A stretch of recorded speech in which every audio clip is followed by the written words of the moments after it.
Sir मैं लड़की हूँ, मुझे प्रोटीन की ज़रूरत है क्या? मुझे तो लग रहा था कि प्रोटीन तो सिर्फ मर्दों के लिए होता है जो ऐसे मसल वसल बना रहे होते हैं वगैरह। My name is doctor Umesh Wadhwani. Today we are going to talk about protein for women. क्या आपको प्रोटीन खाना ज़रूरी है क्या? चलो शुरू करते हैं, उसके बारे में बात करना। बट बात करें उससे पहले 3 सेकंड का इंट्रो आएगा। फट से चैनल सब्सक्राइब करो, बेल आइकन दबाओ, 100,000 सब्सक्राइबर्स तक पहुंचाना है आपको मेरे बर्थडे तक मुझे, ठीक है? तो चलो बात करते हैं प्रोटीन्स फॉर वुमेन। देखो, विमेन वीनस से आती हैं ये कहा जाता है, बट हैं तो हम पृथ्वी के ही ना। वो तो बस किसी की तारीफ़ करने के लिए किसी ने बोल दिया होगा। अगर आप पृथ्वी नामक गोले पे रहते हो तो प्रोटीन तो ज़रूरी है, पर ये वीडियो में मैं आपको स्पेसिफिकली बताऊंगा कि वाई हम मर्द प्रजाति के कंपैरिजन में आपको प्रोटीन की ज़रूरत ज़्यादा क्यों है।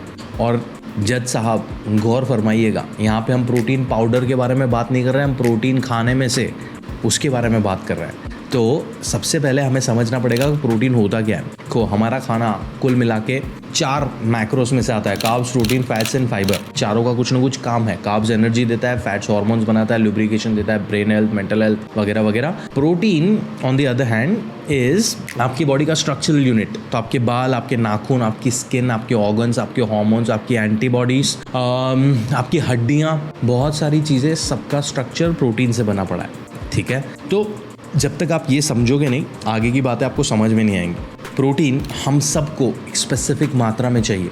1 ग्राम ऑफ प्रोटीन प्रति kilo of our body weight to start with. मर्द हो, औरत हो, बच्चे हो, बूढ़े हो, जो कोई भी हो, आपको इतना तो चाहिए ही चाहिए टू स्टार्ट विथ। अगर आपकी फिजिकल एक्टिविटी लेवल्स ज़्यादा हैं तो वो बढ़ सकता है। अगर आप प्रेग्नेंट हो तो वो बढ़ सकता है। अगर आप कोई बीमारी से जूझ रहे हो तो रिकवरी और रिपेयर के लिए प्रोटीन रिक्वायरमेंट बढ़ सकता है। बट बढ़ने की तो दूर की बात है, बहुत सारे लोग 1 ग्राम प्रति किलो भी नहीं खा रहे हैं। वो कहाँ से मिलता है उसका गाइड मैं छोड़ रहा हूँ डिस्क्रिप्शन में। बट पहले बात करते हैं कि सबसे पहला इंपॉर्टेंट चीज़ क्या है। मैं हमेशा बोलता हूँ कि जो मर्द प्रजाति है ना, हम बहुत प्रिविलेज्ड हैं in comparison to you all. क्यों? क्योंकि टीनेज 11-12 साल की एज से आपके पीरियड शुरू होते हैं और 45-50 की एज तक पीरियड्स चलते हैं। जब शुरू होते हैं उनको बोलते हैं मेनार्की, ख़त्म हुआ तो बोलते हैं मेनोपॉज। उसके बाद भी पीरियड शुरू हुए, बंद हुए, उसके बाद तक भी हर महीने you are going through hormonal roller coaster. आपको इतने हार्मोनल उतार चढ़ाव आते हैं कि you go through mood swings. Period में पेन होता है, क्रेविंग्स होते हैं, कभी डिप्रेस्ड फील होता है, सैड फील होता है, आप देर देर तक रात को जाग रहे हो, नींद, हेयर फॉल हो रहा है, पीरियड्स इरेगुलर हो रहे हैं। So many things happening on a very regular basis. Trust me, all of this is controlled by your hormones. हमारी बॉडी में हमारा ब्रेन हार्मोन्स से ये सारी चीज़ों को कंट्रोल कर रहा है, और ये हार्मोन्स को अच्छी तरीके से काम करने के लिए उनका एक लेवल में होना ज़रूरी है। लेवल से ऊपर गए तो भी इम्बैलेंस, नीचे गए तो भी इम्बैलेंस। और ये हार्मोन्स 2 प्रकार के होते हैं, प्रोटीन्स से बने हुए और फैट से बने हुए।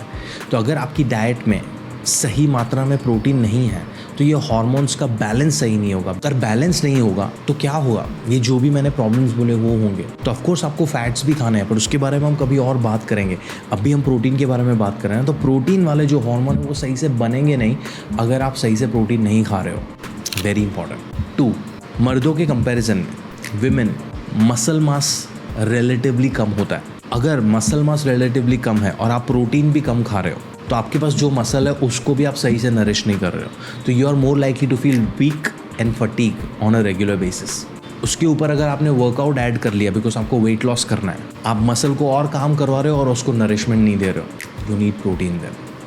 3, अगर आप वेट लॉस पे काम कर रहे हो, लेट्स से वेट लॉस का मेजर प्रॉब्लम है over consumption and under utilisation. आप ज़रूरत से ज़्यादा कैलोरीज खा रहे हो, उसको यूटिलाइज नहीं कर रहे हो। पहले पार्ट पे आते हैं, ज़रूरत से ज़्यादा आप क्यों खा रहे हो?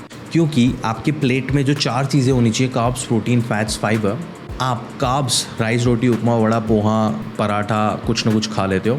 वो ऑयल या घी या बटर में से बनता है तो फैट भी आ गया। सब्जी या फ्रूट के नाम पे आपने फाइबर भी डाल दिया।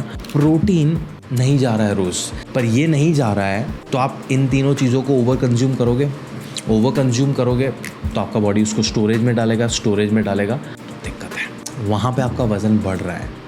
आप प्रोटीन सही से नहीं डाल रहे हो, आपको वीकनेस और फटीग फील हो रहा है, आप वर्कआउट नहीं कर पा रहे हो, आप उस कैलोरीज को यूटिलाइज नहीं कर पा रहे हो। Over consumption, under utilisation is leading you to weight gain.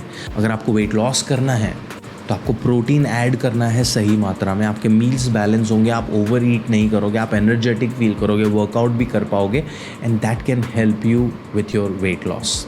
Same goes for people who want to gain weight. A lot of girls suffer from hyperthyroidism और lean PCOS, है ना. इन दोनों में आपका वज़न कम रह जाता है. अभी वज़न कम रह जाता है तो हमें वज़न बढ़ाना है. वज़न बढ़ाना है तो हमें क्या बढ़ाना है? आपको हड्डियाँ नहीं बढ़ानी, चर्बी नहीं बढ़ाना है, ऑर्गन्स नहीं बढ़ाने, आपको मसल्स बनाने हैं. मसल बनाने के लिए आपको क्या चाहिए? आपका मसल 2 चीज़ों से बना है, पानी एंड प्रोटीन. प्रोटीन अगर नहीं खाओगे तो आप अपने मसल्स के लिए रॉ मटेरियल ही नहीं दे रहे हो आपकी बॉडी को. रॉ मटेरियल नहीं होगा तो आपकी बॉडी मसल कैसे बनाएगी? आपका वज़न कैसे बढ़ेगा? वज़न बढ़ाने के लिए घर के खाने से आप क्या क्या कर सकते हो, उसके लिए हमने एक वीडियो बनाया, चेक करो. बट समझ रहे हो यहाँ पे मैं प्रोटीन को कैसे कनेक्ट कर रहा हूँ. Next, while we are at the thyroid and PCOS वाला पार्ट, लीन हो या नॉन लीन हो, जो भी है, आपका वज़न बढ़ा हुआ है, कम हुआ है, thyroid and PCOS these 2 conditions are hormonal imbalance. तो हमने पहला जो पॉइंट बात किया था, जब तक आप प्रोटीन्स और फैट्स को फिक्स नहीं करोगे तो आपके हार्मोन सही से नहीं होने वाले हैं. तो this is where also protein comes in. Protein is extremely important. एक और बहुत ही इंपॉर्टेंट फैक्टर है बोन हेल्थ. आपकी हड्डियाँ हैं ना, आपकी हड्डियाँ कोलेजन, कैल्शियम, फॉस्फोरस से बनी पड़ी हैं. अगर आप प्रोटीन सही से नहीं खा रहे हैं तो बोन हेल्थ कॉम्प्रोमाइज़ होगा.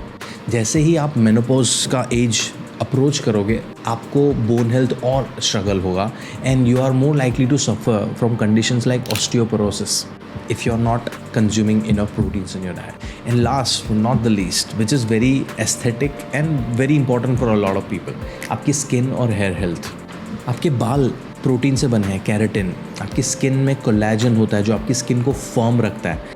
कोलेजन नहीं प्रोड्यूस होगा तो आपकी स्किन में रिंकल्स आएंगे, जो एजिंग का साइन है. बट एज होने से पहले ही आपको रिंकल्स आ रहे हैं, आपकी डाइट में प्रोटीन कम हो सकता है. Collagen supplements won't work. आपकी बॉडी के पास ऑलरेडी कोलेजन है, प्रोडक्शन करने की पावर है. आपको सिर्फ और सिर्फ सही मात्रा में प्रोटीन खाना है. और ये जो कोलेजन वाला वीडियो है उसमें मैं जो और टिप्स दे रहा हूँ वो करना शुरू करना है. बट शुरुआत का पहला पॉइंट अगर आप समझ गए हो ना कि protein is a structural unit of your body, everything in your body needs protein, growth, repair, maintenance, तीनों के लिए ये समझ जाओगे तो आपको और कोई सवाल नहीं होगा. आपको प्रोटीन कल से ही आपकी डाइट में कैसे ऐड करना है उसके लिए गाइड मैं छोड़ रहा हूँ डिस्क्रिप्शन में. अगर आपको मेरी टीम के साथ या मेरे साथ बैठ के बात करना है अबाउट योर गोल्स, मैं कंसल्टेशन डिटेल्स डिस्क्रिप्शन में छोड़ रहा हूँ. वीडियो अच्छा लगा हो तो शेयर करो अपने व्हाट्सएप ग्रुप्स में. 100,000 सब्सक्राइबर्स हाँ. एंड कुछ फीडबैक हो, सवाल हो, कमेंट्स में पूछ लो. मैं मिलता हूँ आपको अगले वीडियो में. तब तक के लिए अपना ध्यान रखो एंड याद रखो अपनी हेल्थ का ध्यान रखना. इतना डिफिकल्ट नहीं है यार, बहुत सिंपल है.